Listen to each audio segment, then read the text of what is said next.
ప్రజలు బుద్ధి చెప్పారు కదమ్మా, ఇంకా నేను మాట్లాడడం ఎందుకు. ప్రజల కంటే పైన ఉన్నది దేవుడు. ఐఎమ్ వెరీ షూర్ వాళ్ళ పాపం పండుతుంది, పండే రోజు కోసం దేవుడు కూడా ఎదురు చూస్తున్నాడని నా అభిప్రాయం. చంద్రబాబు గారు కూటమి, పవన్ కళ్యాణ్ గారు బీజేపీతో కలిసి ఇక్కడ ప్రభుత్వం ఫామ్ చేయడం జరిగింది. ఈసారి జరిగిన ఎన్నికలు రాష్ట్రంలో చాలా విచిత్రంగా, అన్ప్రిడిక్టబుల్గా, అన్ప్రెసిడెంటెడ్గా ఈ ఎన్నికలు నిలిచాయి. కారణం ఏమిటి అంటే ప్రజలు చాలా డిసిసివ్గా ఒక నిర్ణయం తీసుకున్నారు. మాకు మార్పు కావాలి అన్న నిర్ణయం ప్రజలు తీసుకున్నారు కాబట్టే ఈ ఎన్నికలు ఒకే డిసిషన్ మీద ఆధారపడి జరిగిన ఎన్నికలు. For Jagan, against Jagan. ఇది ఒకటే డిసిషన్ గా ఈ ఎన్నికలు నిలిచాయి. For Jagan or against Jagan. Against Jagan అన్న మార్పు కావాలి అన్న ఈ గట్టి డిసిషన్ ప్రజలు తీసుకున్నారు కాబట్టే ఈరోజు వాళ్ళ ఓటు వేస్ట్ కాకూడదు అన్నట్టుగా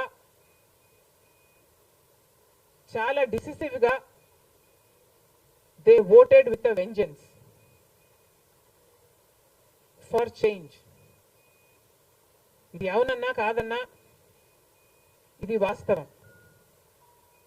కేవలం అంత గట్టి నిర్ణయం ప్రజలు తీసుకొని మార్పు కావాలి అన్న అంత గట్టి డిసిషన్ తీసుకున్నారు కాబట్టి ఇన్ ద ప్రాసెస్ ఈరోజు కాంగ్రెస్ పార్టీ కూడా అనుకున్న మేరకు పర్ఫామ్ చేయలేకపోయింది.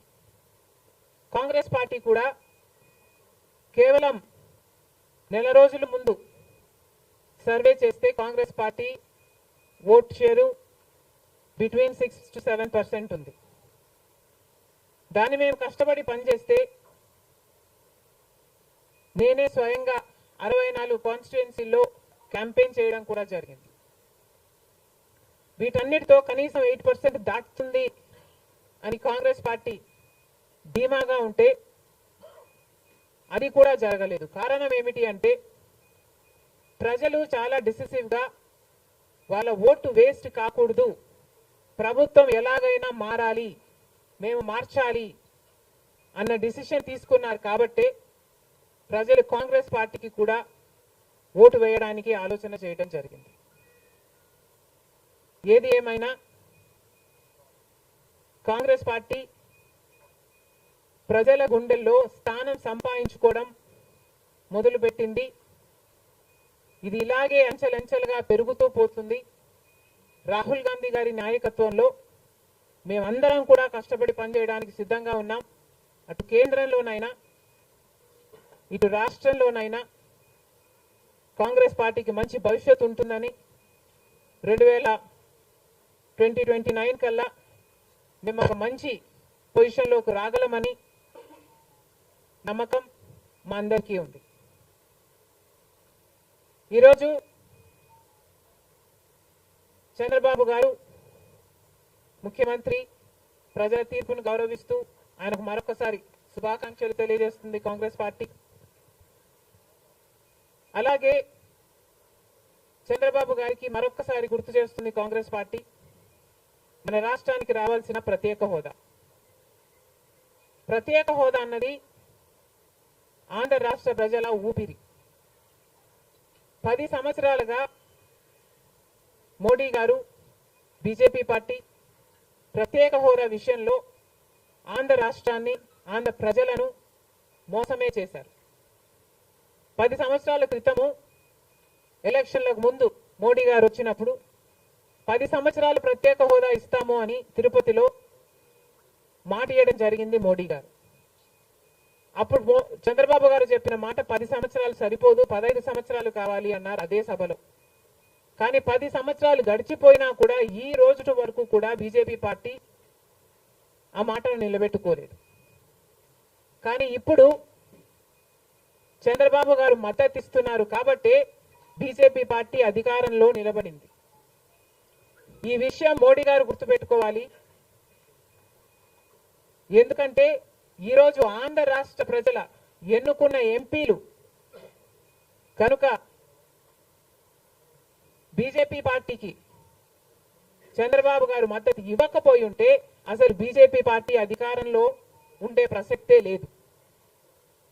ఈరోజు బీజేపీ పార్టీ అధికారంలో ఉంది అంటే దానికి కారణం ఆంధ్ర రాష్ట్ర ప్రజలు అని మోడీ ఇప్పటికైనా గమనించాలి. చంద్రబాబు గారికి మరొకసారి గుర్తు చేస్తున్నాం. చంద్రబాబు గారు బీజేపీ పార్టీతో ఎలక్షన్లకు ముందు పొత్తు పెట్టుకుంటున్నప్పుడే కాంగ్రెస్ పార్టీ పదే పదే చెప్పడం జరిగింది. ఒక్క మాట అయినా తీసుకోకుండా, కండిషనల్ సపోర్ట్ అయినా మీరు ఎక్స్టెండ్ చేయకుండా, మీరు బేషరతుగా స్పెషల్ స్టేటస్ అన్న కండిషన్ పెట్టకుండానే మీరు బీజేపీ పార్టీకి ఎందుకు అలయన్స్ పెట్టుకున్నారు చంద్రబాబు గారు అని అప్పుడు ప్రశ్నించడం జరిగింది. ఇప్పుడు మళ్ళీ బీజేపీ పార్టీ చంద్రబాబు గారిని డిమాండ్ చేస్తుంది. ఇప్పుడు మళ్ళీ కాంగ్రెస్ పార్టీ చంద్రబాబు గారిని డిమాండ్ చేస్తుంది. బికాస్ మీరు ఇచ్చిన ఎంపీల వల్ల ఆంధ్ర రాష్ట్ర ప్రజలు ఎన్నికైన ఎంపీలను మీరు బీజేపీ పార్టీకి ఇచ్చారు కాబట్టి ఈరోజు బీజేపీ పార్టీ అధికారంలో ఉంది కాబట్టి చంద్రబాబు గారు ఈ విషయాన్ని గుర్తుపెట్టుకొని ఇప్పటికైనా మొండి పట్టైనా సరే స్పెషల్ స్టేటస్ అన్నది ఆంధ్ర రాష్ట్రానికి అవసరం కాబట్టి ఇప్పటికైనా స్పెషల్ స్టేటస్ మీద చంద్రబాబు గారు సీరియస్ గా వర్క్ చేసి ఇది సాధించుకు రావాలి అని కాంగ్రెస్ పార్టీ ఆంధ్ర రాష్ట్ర ప్రజల తరఫున డిమాండ్ చేయడం జరుగుతుంది. ఒక స్పెషల్ స్టేటసే కాదు, పోలవరం ప్రాజెక్టు కూడా ఉంది. పోలవరం ప్రాజెక్టుకు చంద్రబాబు గారు 2 రోజుల క్రితం వెళ్ళడం జరిగింది. నిజానికి పోలవరం ప్రాజెక్టు రాజశేఖర రెడ్డి గారి ఆలోచన. 2004లోనే రాజశేఖర రెడ్డి గారు 10,000 కోట్లతో 20 లక్షల ఎకరాలకు నీళ్లు ఇవ్వాలి అని తలపెట్టిన ప్రాజెక్టు పోలవరం ప్రాజెక్టు. రాజశేఖర రెడ్డి గారి హయాంలోనే కుడి ఎడమ కాలువలు పూర్తి చేయడం జరిగింది. ఆ కాంగ్రెస్ హయాంలోనే 4,500 కోట్లు అంటే దాదాపుగా 40% పనులు పూర్తి చేయడం కూడా జరిగింది. కానీ తర్వాత అధికారంలోకి వచ్చిన చంద్రబాబు గారు పోలవరం ప్రాజెక్టు కాస్టును అమాంతంగా 29,000 కోట్లకు పెంచారు. కానీ పనులు మాత్రం పూర్తయినట్టు ఎక్కడా కనిపించలేదు. 2018 కల్లా నేను పూర్తి చేస్తాను అని రాసి పెట్టుకోండి అని చంద్రబాబు గారు ఆ రోజు అసెంబ్లీ సాక్షిగా ఛాలెంజ్ కూడా చేశారు. కానీ పోలవరం ప్రాజెక్టు చంద్రబాబు గారి వాళ్ళ సాధ్యం కాలేదు, పూర్తి చేయలేదు. ఆ తర్వాత అధికారంలోకి వచ్చిన జగన్మోహన్ రెడ్డి గారు పోలవరం ప్రాజెక్టుని మళ్ళీ రివర్స్ టెండరింగ్ అంటూ మొదలుపెట్టి 55,000 కోట్ల రూపాయలకు దాన్ని ప్రాజెక్టు కాస్ట్ను పెంచారు. తీరా చూస్తే ఏ పని జరగలేదు. ఇప్పటికైనా చంద్రబాబు గారు చెప్తున్న మాట ఏమిటి అంటే 75% పనులు మా హయాంలోనే పూర్తయ్యాయి, 25% పనులు మిగులున్నాయి, నేను పూర్తి చేస్తాను అని చెప్పడం జరిగింది మొన్న చంద్రబాబు గారు. చంద్రబాబు గారిని కాంగ్రెస్ పార్టీ ప్రశ్నిస్తుంది. మరి 25% పనులు మాత్రమే మిగులుంటే 4 సంవత్సరాలు పడుతుంది అని మీరు ఎందుకు చెప్పారో చంద్రబాబు గారు సమాధానం చెప్పాలి. పోలవరం ప్రాజెక్టు మీద ప్రజలకు క్లారిటీ లేదు కాబట్టి పోలవరం ప్రాజెక్టు మీద ఒక వైట్ పేపర్ మీరు రిలీజ్ చేయండి. దాంట్లో అసలు పోలవరం పరిస్థితి ఏమిటి, దాని డిజైనింగ్ దగ్గర నుంచి మొదలు పెడితే అసలు దాని ప్రస్తుత పరిస్థితి ఏమిటి, మీరున్న 5 సంవత్సరాల అధికారంలో ఉన్నప్పుడు ఏం చేశారు, తర్వాత జగన్మోహన్ రెడ్డి గారు ఏం చేశారు, ఇప్పుడు ఏమి చేయాలి, ఎగ్జిక్యూషన్ కథ ఏమిటి, అన్నిటి మీద చేస్తుంది. ఇదే కాకుండా రాష్ట్రంలో ఎన్నో సమస్యలు ఉన్నాయి. ఏపీ రీఆర్గనైజేషన్ యాక్ట్ లో మనం తెచ్చుకోవాల్సింది, సాధించుకోవాల్సింది ఎన్నో ఉన్నాయి.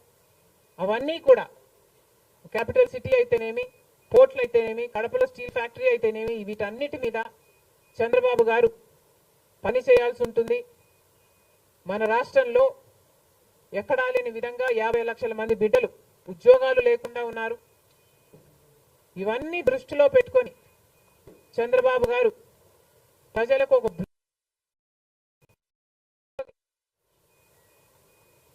బాగుంటుందని కాంగ్రెస్ పార్టీ భావిస్తుంది. ఇదే కాకుండా చంద్రబాబు గారు సూపర్ 6 ఈ గ్యారంటీలతో చంద్రబాబు గారు ఎన్నికలకు వెళ్లారు.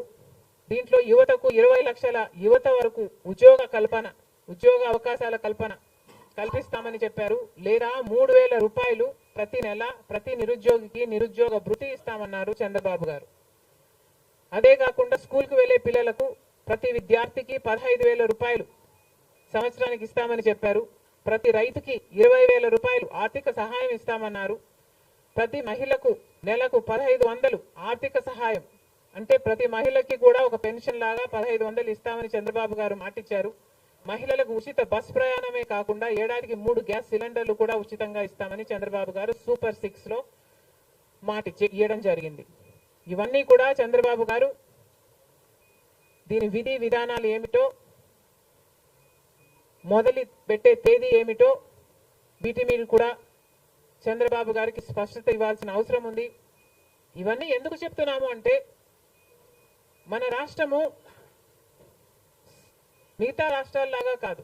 మన రాష్ట్రము చాలా వెనకబడి ఉన్న రాష్ట్రం. ఇప్పుడు ఆపరేషన్ లేకుండానే మోకాళ్లకు ప్లాస్మా ట్రీట్మెంట్, మీ ఆర్థోపెడిక్ సమస్యలన్నిటికీ రోబోటిక్ టెక్నాలజీ ద్వారా తక్కువ ఖర్చుతో శాశ్వత పరిష్కారం, ఫ్రీ కన్సల్టేషన్, ప్రతి ట్రీట్మెంట్ పై 20% డిస్కౌంట్. ఈ ఆఫర్ కొద్ది రోజులు మాత్రమే, త్వరపడండి.